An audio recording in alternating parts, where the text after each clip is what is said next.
Está preparado? Quando nós vemos o capítulo de Gênesis, o capítulo 1, Deus vai começar a criar tudo que não tem vida primeiro. O ambiente onde a vida vai habitar.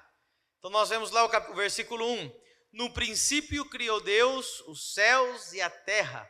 Deus, antes de criar a vida, criou o ambiente onde a vida ia habitar. Criou a água, criou o mar, criou a terra, mas ainda não havia vida, porque Deus não pode criar vida sem antes haver um ambiente onde a vida possa habitar. Você consegue entender isso? Porque Deus sempre começa com as coisas todas preparadas. Meu filho acabou de nascer, e meu filho, antes de nascer, ele já tinha berço, ele já tinha fralda, ele já tinha shampoozinho, ele já tinha sapatinho, ele já tinha roupa antes dele nascer, porque nós preparamos para a vinda dele. Eu quero te dizer uma coisa, Deus não está surpreendido com a sua vida, não. Antes de você vir aqui, Deus já tinha preparado todas as coisas para você receber todas as bênçãos aqui nessa terra. Deus nunca é pego de surpresa. A partir do versículo 11, Deus então vai começar a criar a vida dentro da terra. O versículo 11 diz assim: e disse Deus, produza a terra erva verde, erva que dê semente, árvore frutífera, que dê fruto segundo a sua espécie, cuja semente está nela sobre a terra, e assim foi. Preste muito atenção. Quando Deus criou os céus e a terra, Deus criou os céus e a terra do nada. Amém? Só que quando Deus foi criar a vida dentro da terra, Ele não criou a vida do nada. Ele criou a vida a partir de uma matéria-prima. Quando Deus criou a vegetação, a Bíblia diz que Deus não disse haja vegetação, haja erva verde. Deus falou com o material que Ele queria usar para criar aquilo que Ele queria criar. Com quem que Deus falou aí? Você prestou atenção? Com quem que Deus falou para criar a erva verde no versículo 11? Pode responder, não precisa ficar com medo, não. Com quem? Com a terra. Ou seja, a vegetação está feita de terra, porque Deus falou com a terra para criar a vegetação. Quantos conseguem entender isso? Quando nós chegamos no versículo 20, Deus agora já não vai falar mais com a terra, agora Deus vai falar com outra matéria-prima. Deus vai falar com a água. Olha o que diz a Bíblia. E disse Deus, produzam as águas abundantemente répteis de alma vivente, voem as aves sobre a face da expansão dos céus, e Deus criou as grandes baleias. E aí vai. Quando Deus quis criar dos animais aquáticos, com quem que Deus falou? E esses animais estão feitos, olha só para você ver, um peixe ele está feito 90% de água. Você sabia disso? Se você colocar um peixe e deixar ele lá no sol secar, ele fica igual um papelzinho. Quase todo o volume dele era água. Porque Deus, para criar os peixes, falou com quem? Lá no versículo 24, agora Deus vai criar os animais, o cavalo, o cachorro, o gato. E agora com quem que Deus vai falar? Olha só, preste atenção. E disse Deus, produz a terra alma vivente, conforme a sua espécie, gado e répteis e feras da terra, conforme a sua espécie, e assim foi. Quando Deus quis criar os animais terrestres, Deus falou com o material que Ele queria usar. Ele falou com os animais estão feitos de quê? De terra. Se você deixar um animal morto no mato, em alguns dias ele vai voltar a ser o quê? Terra, porque ele está feito de quê? Quem consegue entender isso? Você está entendendo que Deus está criando a vida? E sempre a partir de algo, e sempre usando uma matéria-prima, e toda essa vida, ela está feita do material com que Deus falou. Você entende isso? Nós continuamos o mesmo capítulo, no versículo 26, nós estávamos no 24. No versículo 26, agora Deus vai criar o homem. E quando Deus vai criar o homem, diz assim: e disse Deus, façamos o homem à nossa imagem, conforme a nossa semelhança. Quando Deus quis criar o homem, Ele falou com o material que ele queria usar. Ele falou com Ele mesmo. Quando Deus quis criar o homem, Ele falou com o material que Ele queria usar. Qual era o material que Ele quis usar? Ele mesmo. Você está feito de Deus. de material divino. Você está feito da própria essência divina de Deus. Você e eu, nós fomos criados dentro de Deus. Quando Deus falou com Ele mesmo, Ele nos gerou dentro dele. Diga comigo, Deus é espírito. Ou seja, quando Deus nos criou, Ele nos criou então em espírito. Diga comigo, a imagem de Deus nunca foi física, sempre foi espiritual. Ou seja, a imagem de Deus não é você ter 2 braços, 2 pernas, 1 cabeça, 2 orelhas. A imagem de Deus é ter espírito, que é a única coisa que os animais não têm, por isso que eles não são imagem de Deus. E disse Deus, façamos o homem à nossa imagem. Versículo 26 eu estou lendo. Conforme a nossa semelhança. Olha o versículo 27. E criou Deus o homem à sua imagem. A imagem de Deus o criou, homem e mulher, diga comigo, o homem. Essa palavra, o homem, não é masculino, se refere à humanidade. Quem entende isso? Então Deus criou a espécie humana, vamos dizer assim, homem e mulher, ambos a imagem e semelhança dele. Olha de novo. E criou Deus o homem, ou seja, a espécie humana, a sua imagem. A imagem de Deus o criou, e ele criou, olha só, homem e mulher Ou seja, a imagem de Deus não está no homem masculino, nem na mulher em feminino. Um homem sozinho não é imagem de Deus. Você percebeu o texto ou não percebeu? Eu vou repetir. O homem sozinho não é imagem de Deus. A mulher sozinha não é a imagem de Deus. A Bíblia diz que a imagem de Deus é o homem e a mulher juntos. Um homem sozinho não pode ser a imagem de Deus porque fica incompleto. Porque existem características em Deus que é só encontrada na mulher. Por exemplo, ter um ventre capaz de gerar filhos. O homem não tem essa capacidade, mas Deus gerou filhos dentro do ventre dele. Deus é um gerador de filhos. O homem sozinho não é a imagem de Deus, nem a mulher sozinha é a imagem de Deus. A imagem de Deus é quando um homem e uma mulher estão juntos e eles se fazem uma só carne. A partir daí ele começa a ser a imagem de Deus. Por isso que a luta do diabo sempre foi lutar contra a imagem de Deus, porque um homem sozinho não pode se reproduzir, uma mulher sozinha não pode se reproduzir. A imagem de Deus é uma imagem que dá vida, ela se reproduz. 2 mulheres não se reproduzem, 2 homens não se reproduzem. Deus, quando ele sozinho, ele reproduziu, quando ele falou com ele mesmo. Só um homem e a mulher junto podem se reproduzir. Você está começando a entender? Outra coisa que não é a imagem de Deus, um homem com 2 mulheres e uma mulher com 2 homens. Porque Deus falou que um homem e a mulher juntos só pode ser a imagem de Deus.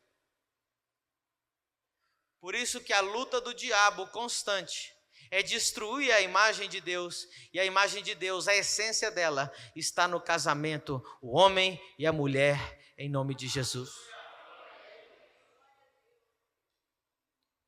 Você pode dizer aleluia, glória a Deus.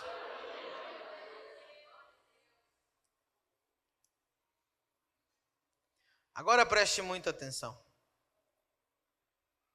Nós sabemos que o homem pecou. Houve a queda do homem, amém?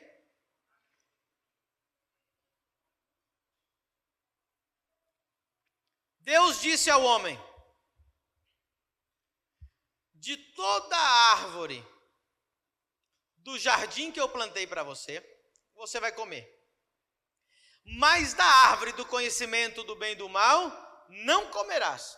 Porque no dia que dela comerdes, certamente morrerás. O dia que Adão comeu do fruto, morreu ou não morreu? Morreu. Mas ele continuou tendo filhos. Então morreu ou não morreu? Aonde ele morreu? No espírito.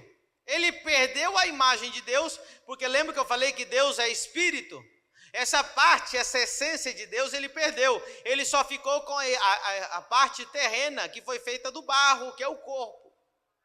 Então o homem Adão já não tinha mais a capacidade de ser a imagem de Deus. E olha o que acontece no capítulo 5 de Gênesis.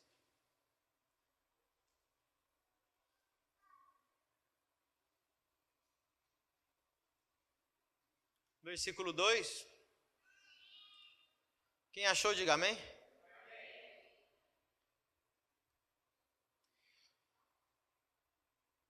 Homem e mulher os criou, versículo 2. E os abençoou e chamou o seu nome Adão. Olha só, de novo, homem e mulher. No dia em que foram criados. Eles eram a imagem de Deus. Agora olha o 3 com muita atenção, versículo 3. E Adão viveu 130 anos e gerou um filho, a sua semelhança, conforme a sua imagem, e pôs-lhe o nome de... No versículo 3 do capítulo 5, nós observamos que depois de 130 anos, depois da queda de Adão, Adão teve um filho. O nome dele é... E esse Sete, o texto é explícito e nos diz que Sete é a imagem e semelhança de Adão. E gerou um filho à sua semelhança, conforme a sua imagem, não a imagem de Deus. Preste atenção no que eu vou te dizer.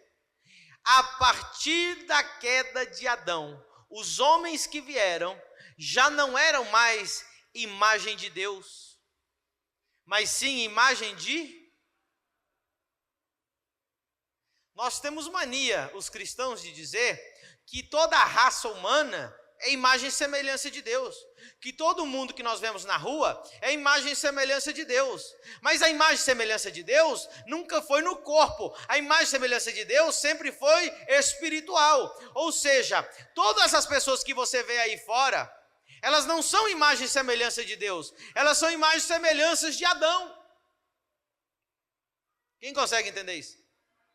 Isso nos responde muitas coisas, como por exemplo, por que tanta maldade, por que tantas atrocidades, por que tantas desgraças, por que tanta injustiça, porque se realmente fosse a imagem de Deus, não haveria tantas coisas terríveis como existe no nosso mundo. Você concorda comigo? Ou seja, então as pessoas que nós vemos aí fora não são imagem e semelhança de Deus, eles são imagem e semelhança de Adão, uma imagem, uma semelhança de um ser caído, de um ser corrupto, de um ser que não tem Deus nele. Agora observe que Adão gerou filhos à sua imagem, conforme a sua semelhança. Diga comigo, todo Adão tem a capacidade de gerar pessoas à sua imagem e à sua semelhança. Agora nós vemos aqui que nós temos no Novo Testamento, um Adão diferente. Diga comigo, o último Adão. Quem já ouviu falar que Jesus é o último Adão? Pastor, não é segundo Adão, é último. Eu escutei muitas vezes a pessoa falar assim que é o segundo Adão. Se houvesse segundo, ia haver terceiro, quarto ou quinto. A Bíblia diz que é o último. E todo Adão tem a capacidade de gerar filhos conforme a sua imagem, a sua... Vamos abrir Romanos 8, 29 para você ver algo surpreendente da palavra de Deus. Quem está sendo edificado, louve a Jesus. Você conseguiu achar Romanos 8, 29?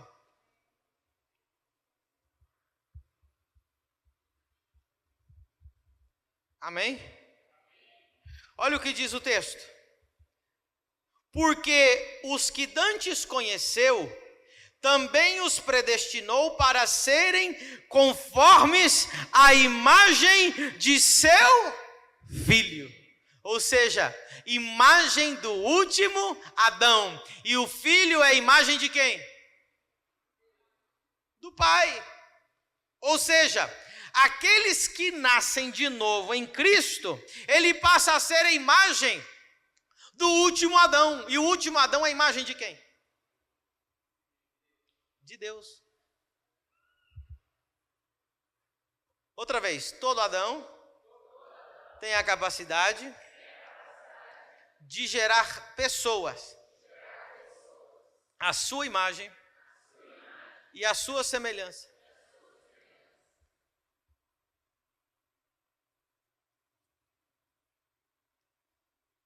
Queridos, agora você vai abrir comigo em Mateus capítulo 28, versículo 10. Quem encontrou? Olha o que diz Mateus 28, versículo 10. Jesus tinha acabado de quê? De ressuscitar. Olha as palavras de Jesus depois da ressurreição. O texto diz: então Jesus disse-lhes: não temais. Ide dizer a meus irmãos que vão a Galileia e lá me... Você pode segurar esse versículo aí com teu dedo, anotar ele, guarda ele no teu coração, amém? Glória a Deus. Ouça o que eu vou te dizer. Agora eu vou entrar forte na mensagem. Você está preparado? Quem gosta de palavra de Deus? A palavra de Deus diz que Jesus é o Filho unigênito do Pai. João 3,16, quem está acostumado a recitar João 3,16? Diz lá: de tal maneira amou Deus o mundo, que ele deu o seu Filho o quê? Para que todo aquele que nele crê não se perda, mas tenha vida. Correto. Diga comigo: Filho único. Não é isso que significa unigênito? Então a Bíblia está dizendo que Jesus é o Filho único. E agora eu quero que você entenda algo aqui comigo no capítulo 14 de João. Você já vai entender tudo que está acontecendo aqui. João, capítulo 14. Por primeira vez na sua vida você vai conseguir entender João, capítulo 14. Porque a vida inteira a gente mal interpretou esse texto. Mas hoje você vai receber uma revelação do Pai, aleluia. Você achou João 14? Versículo 1 diz assim: não se turbe o vosso coração, credes em Deus, crede também em mim. Na casa do meu pai há muitas moradas, se não fosse assim, eu vou-lhe teria dito, vou preparar-vos lugar. E quando eu for e vos preparar lugar, virei outra vez e vos levarei para mim mesmo, para que onde eu estiver, estejais vós também.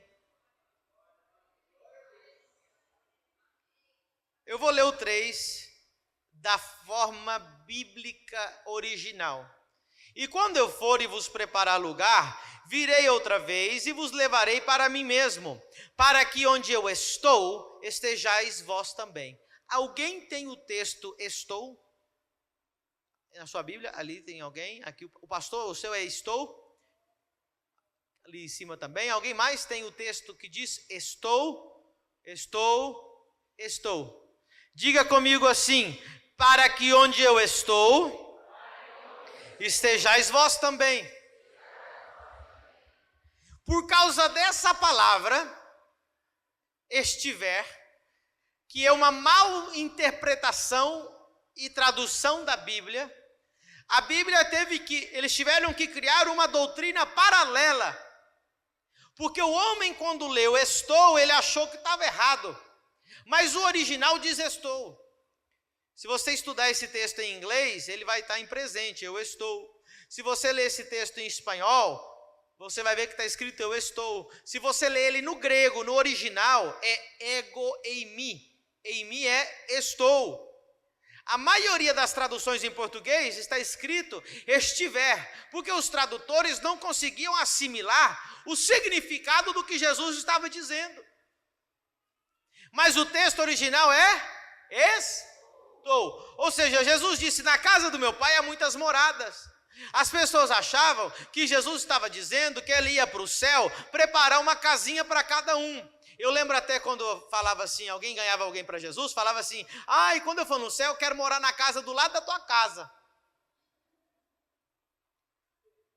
Se nós formos interpretar o texto assim, nós teríamos que modificar a Bíblia inteira, nós teríamos que eliminar as palavras de Jesus, nós teríamos que eliminar o Apocalipse completo, nós teríamos que reinventar a Bíblia completamente, porque a Bíblia não pode sair da hermenêutica. Jesus nunca se referiu a morar no céu, Jesus nunca se referiu a uma casa no céu. Jesus disse, para que onde eu estou, vocês estejam também. Aonde Jesus estava naquele momento? Ele estava no céu ou estava na terra quando ele falou isso? Jesus não estava falando de um lugar. Porque se Jesus estivesse falando que nós íamos morar no céu, ele nunca teria dito assim, os mansos herdarão a terra. Ele nunca teria falado que o reino milenar ia ser na terra. A Bíblia nunca diria que a Nova Jerusalém viria para onde? Para a terra. O objetivo de Deus nunca foi fazer você habitar no céu. O objetivo de Deus, olha lá no Pai Nosso. O Pai Nosso que está no céu, venha teu reino. O objetivo de Deus sempre foi que o céu viesse para a terra. Então quando Jesus disse, eu vou preparar lugar para vós nas moradas do meu Pai, para que onde eu estou, vocês estejam também. Jesus estava se referindo a uma posição espiritual e uma posição de autoridade, uma posição de filho no Pai. Jesus estava dizendo, na casa do meu Pai há muitas moradas. Se a gente fosse falar que Deus vai construir uma casa para cada um, a Bíblia está dizendo que só tem uma casa. Na casa do meu Pai, não está falando no céu. Está falando de uma casa, ou seja, é uma casa espiritual, é um lugar espiritual, é uma posição espiritual em Deus. E a Bíblia está dizendo que na casa do meu Pai há muitas moradas vazias. Por quê? Porque nós acabamos de ver em João 3,16 que Jesus era o filho, e ele falou, mas na casa do meu Pai tem espaço para muito mais filhos. Jesus está dizendo, na casa do meu Pai tem espaço para milhares de filhos. Existe uma posição no Pai, que eu vou morrer, e eu vou lá preparar um lugar para vocês serem filhos como eu sou filho. Porque o Pai não quer ser pai de um filho único. O Pai, ele quer ser pai de multidões. Ele sempre declarou isso desde Abraão, quando ele disse, tu serás pai de multidões. Por quê? Porque Deus sempre quis ser pai de multidões. Então Jesus disse, eu vou preparar lugar no Pai, nas moradas do Pai, para que aonde eu estou, no Pai, vocês estejam. Quem consegue entender isso? Então Jesus, ele morre, filho quê? Só que quando Jesus ressuscita, lá em Mateus 28:10, o que nós vemos? Jesus tinha acabado de ressuscitar. E as primeiras palavras que Jesus fala depois da ressurreição, olha lá. Abra de novo Mateus 28:10 para você ver. Jesus acaba de ressuscitar, então Jesus disse-lhes, não temais, ide dizer a meus irmãos. Jesus morre, filho unigênito, e quando ele ressuscita, a primeira coisa que ele diz é, diga agora para os meus irmãos. Porque antes eles eram discípulos, antes eles eram apóstolos, mas eu já fui, já preparei lugar, e agora eles já estão nas posições celestiais como os filhos de Deus. Diga para os meus irmãos agora já não é mais discípulo, agora é o quê? irmãos de Jesus. Ele morre filho único e ressuscita primogênito. Abra lá em Romanos 8, 29 novamente, porque nós não terminamos de ler o versículo 29 para você entender tudo. Olha o que diz Romanos 8, 29. Porque o que dantes conheceu, também os predestinou para serem conformes à imagem do seu Filho, a fim de quê? Que ele seja o quê? Entre muitos.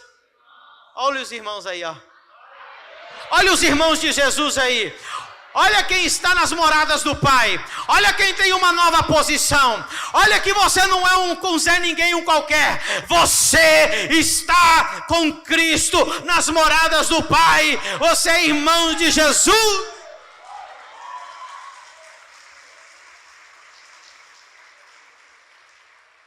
Então ele morre filho único e ressuscita filho. Volta lá em João 14.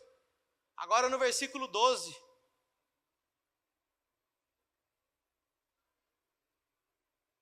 Porque você leu esse versículo a vida inteira e nunca entendeu a segunda parte. Agora, pela primeira vez, você vai conseguir entender. O que Jesus disse em João 14, 12? Ele disse, olha só, na verdade vos digo, que aquele que crê em mim fará as obras que eu e farão. Diga comigo, futuro. Mas diga comigo, futuro. Porque ele não diz fazem, ele diz que... Porque Jesus não tinha morrido ainda. Então ele diz assim, e farão obras ainda maiores que estas. Por quê? Porque eu vou para o... É o mesmo texto. Jesus estava dizendo, eu vou preparar um lugar para vós, nas moradas do meu Pai. E no versículo 12 ele disse, eu vou para o Pai. E quando eu for para o Pai, vocês farão obras iguais que a minha e obras ainda maiores. Por quê? Porque o dia que eu for para o Pai, através da minha morte, e vos preparar lugar, vocês terão a mesma autoridade espiritual que eu tenho e farão as obras que eu faço, porque nós seremos irmãos com a mesma posição espiritual. Só porque eu vou para o Pai preparar lugar para vós, é que vocês farão obras maiores que a minha, porque vocês deixarão de ser discípulos e passarão a ser meus irmãos.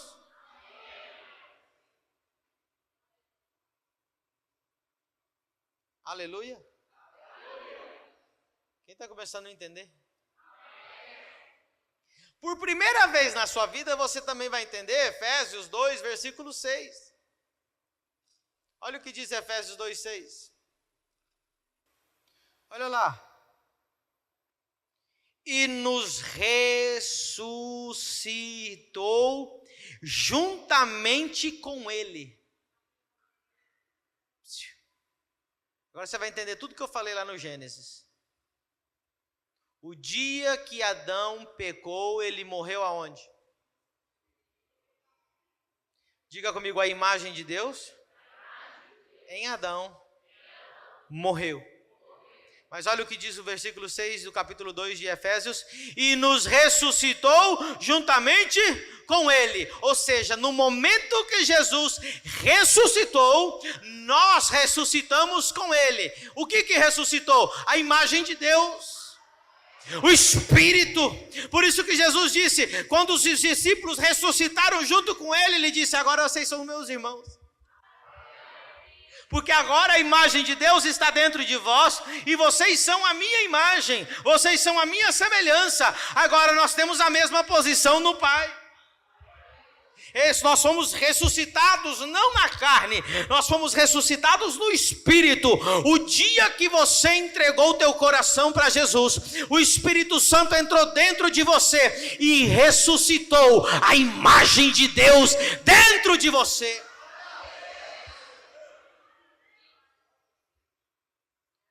Agora entenda, olha o resto do versículo. Ele nos ressuscitou juntamente com Ele e nos fez assentar nos lugares celestiais em Cristo Jesus. Nos fez assentar nas moradas celestiais do Pai que Ele preparou quando morreu. Nós estamos sentados nas moradas, nas posições celestiais com Cristo Jesus. Louve a Deus, crente. Nos ressuscitou e nos fez assentar com Ele nas moradas celestiais. Aleluia. E agora nós podemos fazer obras igual que a dele e obras ainda, porque ele foi para o Pai e preparou o lugar.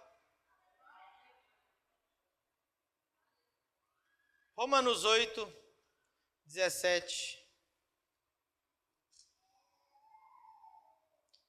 Quem é filho de Deus? Leia o 16 para você entender. O próprio Espírito testifica com o nosso Espírito que somos filhos, porque o Espírito Santo veio em ti, a imagem de Deus ressuscitou em ti, e o próprio Espírito Santo testifica que você é o quê? Jesus é o quê? E você é o quê? Então nós somos o quê? E se nós somos filhos, somos logo herdeiros também. Não, você não entendeu. Se nós somos... Quem é filho de Deus? Aleluia. Então ouça, quando você lê um negócio desse, você tem que glorificar a Deus. Se você é filho, se somos filhos, somos logo herdeiros também. Verdadeiramente herdeiros de Deus. E co-herdeiros de Cristo. Você já percebeu que na Bíblia sempre havia uma briga pela primogenitura? Quem já viu? Quem percebeu isso na Bíblia? Por que tinha uma briga por causa da primogenitura? Porque o primogênito, ele recebia uma porção da herança muito maior do que o resto dos outros irmãos. E ele passaria a ser o patriarca, o que levaria o nome da família. O Deus de Abraão, Isaac e Jacó, todos eram o quê? Isaac e Jacó eram o quê? Os primogênitos. Tanto que Jacó teve a briga com Esaú justamente pela primogenitura. Porque quem fosse o primogênito receberia a parte maior e receberia o nome da família. A herança, então, maior era para o primogênito. Todo mundo queria ser o primogênito, sim ou não? Então a Bíblia está dizendo aqui, que se nós somos filhos, somos logo os herdeiros de Deus. Ou seja, Jesus é o primogênito, amém? Ele recebeu a parte maior, amém? E nós, como herdeiros de Deus, recebemos dividida a outra parte. Você consegue entender isso? Então está dizendo aqui que Jesus é o primogênito. Nós somos herdeiros de Deus porque nós recebemos a nossa parte. Só que o texto bíblico está dizendo aqui, diz assim: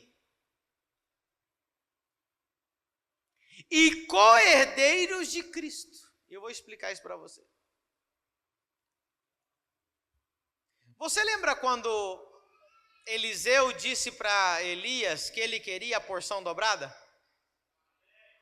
Nós interpretamos muitas vezes assim, que ele queria o dobro da unção para fazer milagres. Aí eu não sei quem contou, eu não contei. Diz que Eliseu fez o dobro de milagres que Elias. E que ele tinha o dobro da unção. Preste atenção no que eu vou te dizer. No tempo de Elias e de Eliseu, existia algo que se chamava escola de profetas. Os profetas, a partir de Samuel, eles recebiam crianças que as mães consagravam a Deus, e a partir do momento que aquelas crianças eram consagradas, quem tinha que criar aquelas crianças era o sacerdote, Samuel, e daí adiante os profetas. E aquele grupo de crianças ia crescendo, E quem cuidava delas e criava elas eram os profetas, e dali se formava a escola de profetas. E as crianças, e quando já ficava jovem, inclusive adulto, chamava o profeta de pai.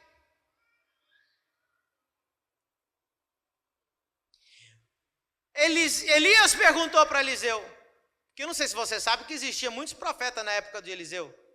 Sim ou não?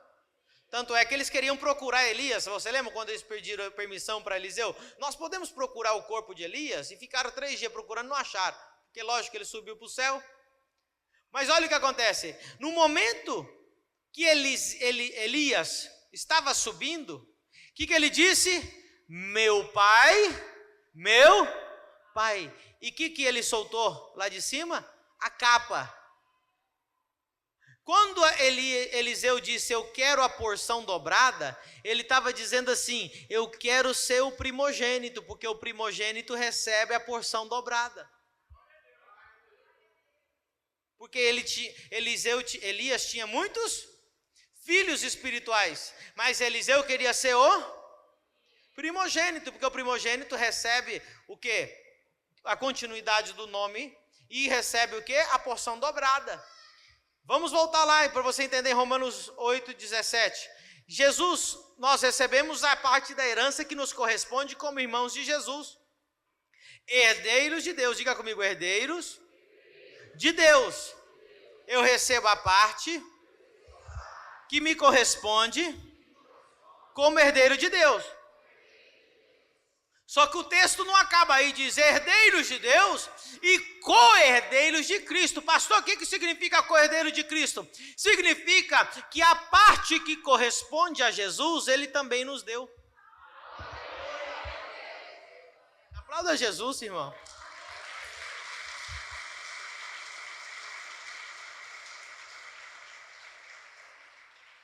Pastor, como que você sabe que a parte de Jesus Ele deu para nós? Porque Ele disse, aquele que crê em mim fará as obras que eu faço.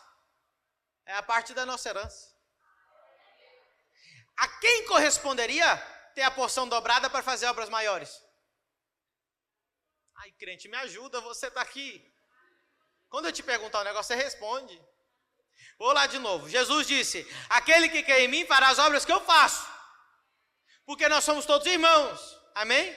Mas para quem é correspondente ter a porção dobrada? Não é Jesus? Então ele disse, e vocês farão obras ainda? As obras maiores não corresponderiam a ele como primogênito? Mas ele disse, eu vos dou a parte que me corresponde e vocês vão ter a porção dobrada. Isso está garantido em João 17:22. Está garantido lá. Olha o que Jesus disse. E eu dei-lhes a glória que a mim me deste. Aleluia. Eu lhes dei a glória, Pai, que tu a mim me deste, a primogenitura, a parte, a porção dobrada. Eu dei para a igreja, para que eles façam obras maiores.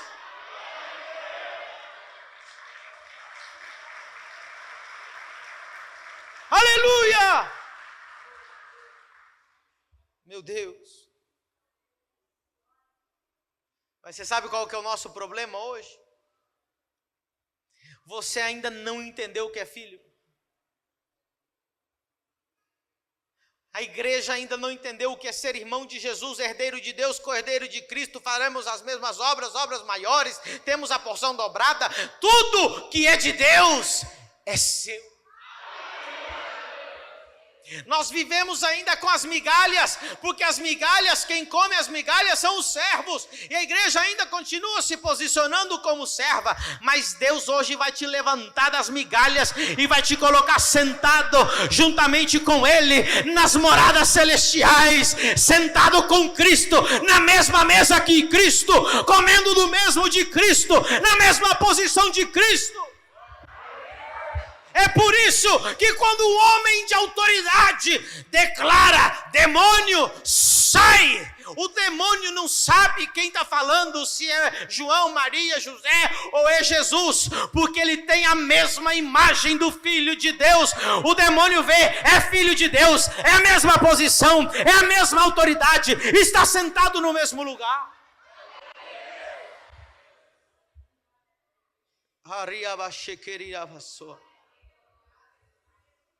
Tem gente achando que nós temos que esperar Jesus voltar para as coisas acontecerem. Eu quero dizer uma coisa: Jesus já está dentro de você agora. Moisés disse para Faraó. Faraó dizia assim: deixa as crianças ir, aqui vai vocês. Moisés disse: não vai ficar as crianças. Então ele disse: fica o gado e vocês vão.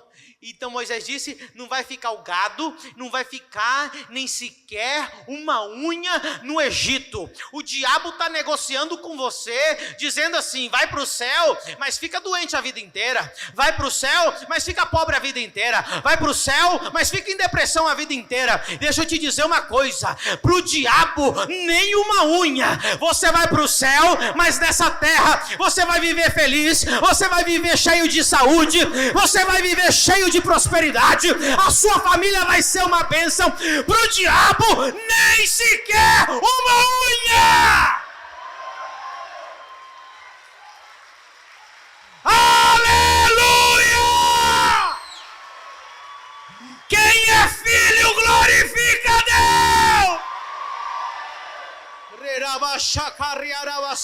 Eu estou sentindo a presença de Deus neste lugar, porque tem crente entendendo que ele é filho. Não se conforme com migalhas. Eu ouço crente dizer: eu já me acostumei, pastor, eu já aceitei a minha realidade. A única realidade que você tem que aceitar é que Cristo já te curou, Ele já te abençoou, Ele já te prosperou. É a única, a realidade que você tem que aceitar é a palavra de Deus. E se a palavra de Deus diz que eu sou filho, que eu sou herdeiro, que tudo que é de Deus é meu, enquanto eu não viver isso, eu não vou descansar. Aleluia! Quem está começando a entender o que Deus está querendo falar contigo? A igreja está tão longe do entendimento do que é ser filho. A igreja nem sequer aprendeu a orar até hoje.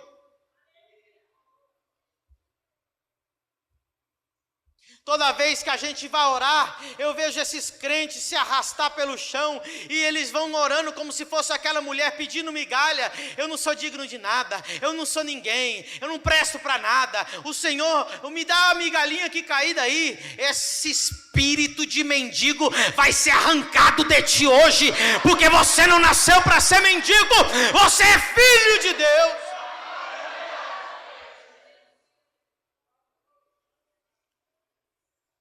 Quando eu entrei na igreja, eu fui aprender a orar. Falei: me ensina a orar, pastor, me ensina a orar, discipulador. Aí eu fui aprender a orar. Aí eles falavam os passos da oração, e eles falaram assim para mim: a primeira coisa que você tem que fazer para começar a oração é pedir perdão a Deus. Jamais entre na presença de Deus sem pedir perdão. Nunca tenha a ousadia de entrar diante de Deus sem se limpar com o sangue de Jesus, porque senão Deus não vai nem te aceitar. Quem aprendeu a mesma coisa? Aí um dia eu fui aprender com Jesus, porque isso aí eu aprendi com um religioso. Agora eu quero aprender com Jesus. Quem quer aprender com Jesus? Jesus, quando foi nos ensinar a orar, ele diz assim: Pai nosso que está no céu. Primeira coisa que ele diz é Pai. Muita gente, quando vai orar, a primeira coisa que ele diz é Senhor, porque ele ainda vê somente o Senhor, não consegue ver o Pai.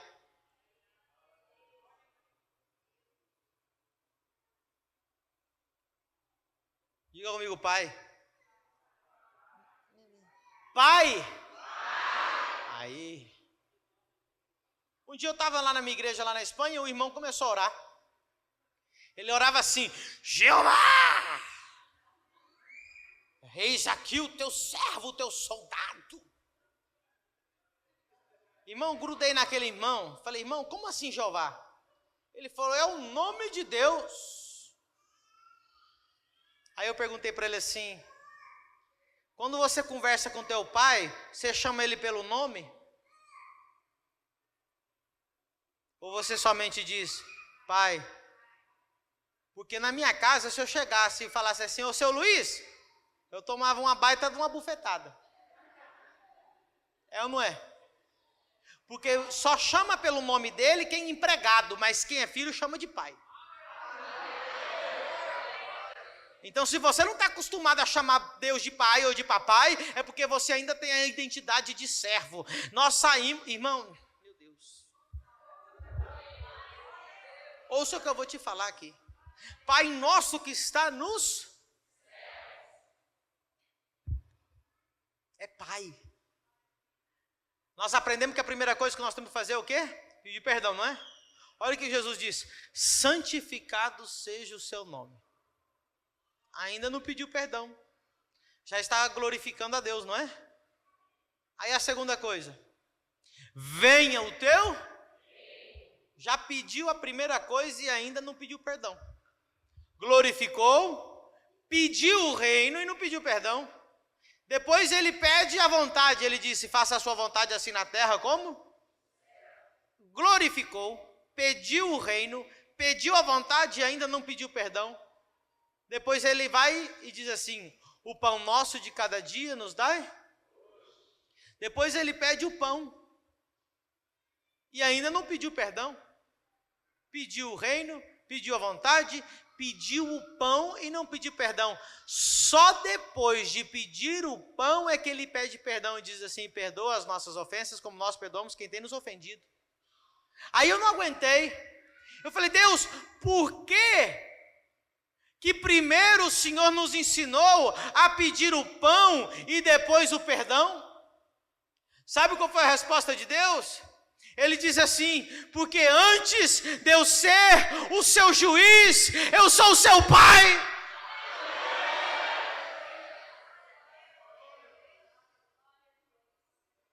E o filho, ainda que ele apronte, ele chega em casa e o prato dele está reservado para comida. Eu quero te dizer que Deus nunca vai tirar o teu pão, Deus nunca vai tirar a tua provisão, Deus nunca vai parar de cuidar de ti. Faça o que você quiser fazer. Deus é pai, Ele cuida dos seus, Ele cuida de ti, Ele cuida de tudo que você tem, porque Ele é teu pai.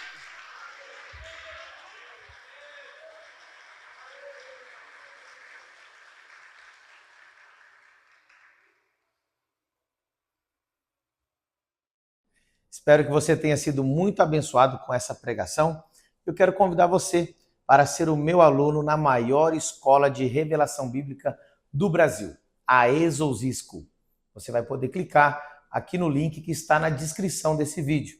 E se você algum dia passa por aqui em Balneário Camboriú, venha visitar a Família do Reino, o lugar do seu propósito. Deus te abençoe, se inscreva no canal e até o próximo vídeo.